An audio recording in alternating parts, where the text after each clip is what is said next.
Hey, what's up guys? Just arrived this week is the 2021 Mazda CX-9, the flagship SUV for the automaker. This is a three-row mid-size SUV, elegant on the outside, classy on the inside, but there's some things about this that still bother me. It just arrived today, so I'm gonna give you a quick walk around and also point out some of the things that I just can't get past.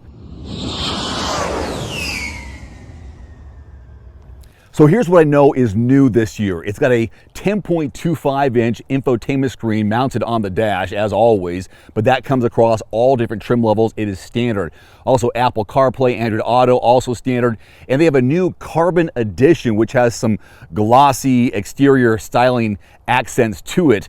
There's 5 different trim levels, which I'll go over in just a second, and 1 engine. So let's pop the hood and I'll show you what that's all about. So here's the deal, guys. There are 5 trim levels: Sport, Touring, Grand Touring, Carbon Edition, and Signature. I have the Signature, and all of them come with this same 2.5 liter 4-cylinder Skyactiv G.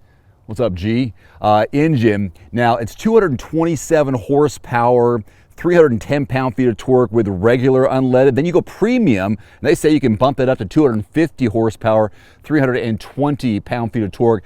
Front-wheel drive is standard, guys, although you can get all-wheel drive added to this or upgraded for that, and I have the upgrade. I have everything on this dang thing. They always give me the top trim level, which is pretty cool because I can show you all different features that come available. I know sometimes people say, hey, just show me the base trim level, but I get the top trim level, not because I'm special, it's just because they want to showcase all their bells and whistles. So this is all the bells and whistles. And oh, by the way, 24 miles per gallon in mixed driving, which is pretty good considering everything you get with this 3-row crossover SUV. All right, guys, here's how you can lock and unlock the vehicle as long as the key fob is on your person somewhere, police speak. Press the button on this, watch the side mirror close up. Also turn signal indicators on the outside of the side mirror. And then sometimes some of these cars, you have to put your hand in here and just recognizes it, or you lift it. Well, you have to press the button one more time, and when you do, that opens up. And now you can enter your CX-5. All right, once inside, here is your POV. Press the brake pedal, push the button here, and you are ready to roll. So this is my biggest gripe, is the dial down below. Just don't like it. I don't like dials necessarily. It's low on the list, and I don't like touch pads. Come on, that's just me. So you got to turn this here to adjust what's going on up there.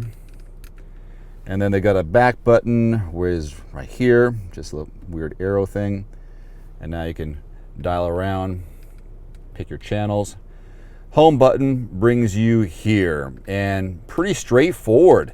Home again, let's go entertainment. Let's see, there's a way to, see? Okay, now you have to go through all this just to find your right radio spots. Navigation, setting, communication. That's where they have Bluetooth or hook up your phone. By the way, charging pad down here so you can wirelessly charge your phone. Otherwise, it's in here, which I don't like. Here's another gripe. This USB port goes all the way from here, and if you want to put your phone in there, that's way too far. Look at all that messiness. This should be up here somewhere. I don't like that. Gotta have a problem, right? That's my problem.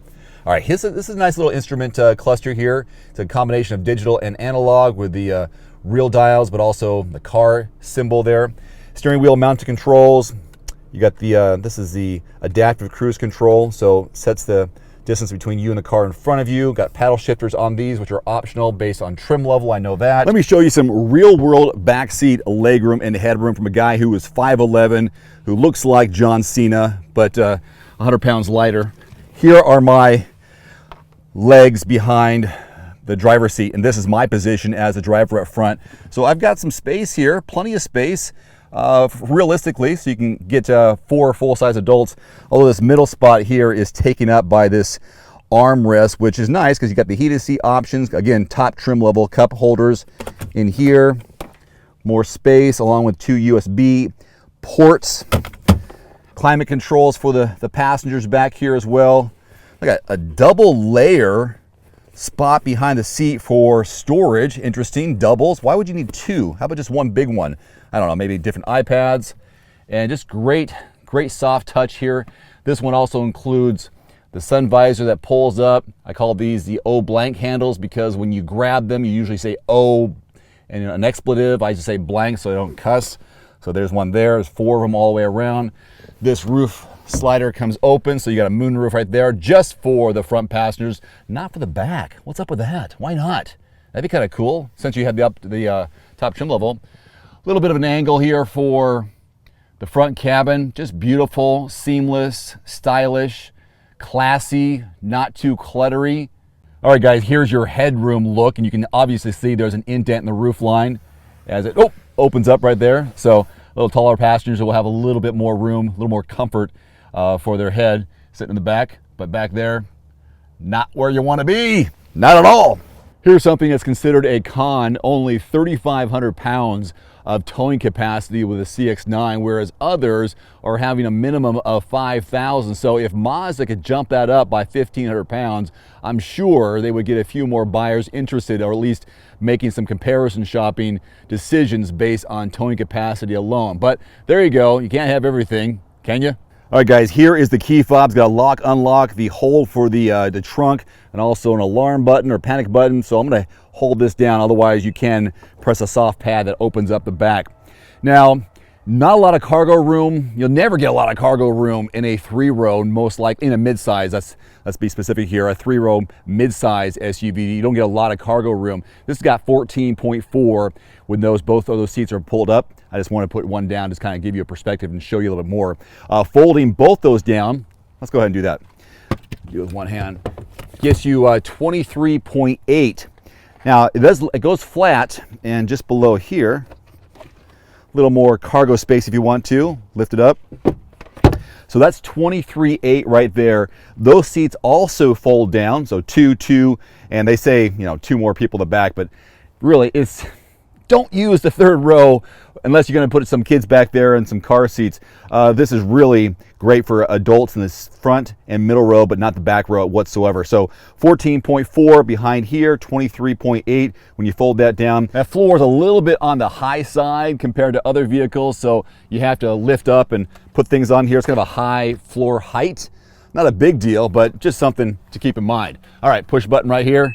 Closes up, makes a little beep sound. All right, guys, check this out to the left of the steering wheel. You can open the lift gate by pressing the button here. You got the lane departure alert, parking sensors. Okay, check this view out. I'm gonna press this button here and see what happens there.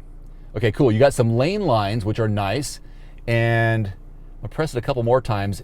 Every time I press it, it changes the angle down here. I'm gonna press it again. And now that's right below the side mirrors. There's a camera below the mirror over there. Press again and again. Go back to where we were. Now I'm going to turn the wheel. When I turn the wheel, it also changes the lane lines so you can guide yourself into your parking spot. Press it one more time. Now check this out. I'm going to pop it into reverse here. Now let's see how this changes. Now it only gives me 2 different backup options, although I don't know how to change this view from the reverse, because this will not change that down below. So I don't know if I'm just having a brain fart, but I can't figure out how to go from here to there in the reverse mode, whereas over here, that's what I do. I just learned here on the fly. By pressing this again, I change it. But that seems a little, that's not as intuitive, is it? I've got to go over here when I'm in reverse to get different angles. So for all my friends out there who are in their initial stages of research, looking a little closer into the CX-9 or other midsize 3-row SUVs, I hope you found this helpful. I will put together more information in the coming weeks, so be sure to subscribe. By the way, the MSRP range on a 2021 Mazda CX-9 is between 35 and 48 grand. So not too bad to start out with, but it gets a little more expensive as you go higher. This is the 48 grand version of the CX-9. Thanks so much for watching. This has been a just arrived overview video. My more in-depth overview video will be coming soon, again, right here on Everyman Driver. Thanks for watching. Adios. One final note, if you are in the market for a new vehicle soon, great. Connect with your local dealership and price and test drive at least 3 different vehicles. A vehicle's strengths and weaknesses can only be discovered when you are behind the wheel. My reviews can be good, but you need to test drive these yourself. Visit quotes.everymandriver.com, select the make, model, and your zip code, and you'll get invoice pricing in your area on those vehicles. Shop smarter with price quotes at quotes.everymandriver.com. Thanks for watching. Please click subscribe and give us a thumbs up. See you next time.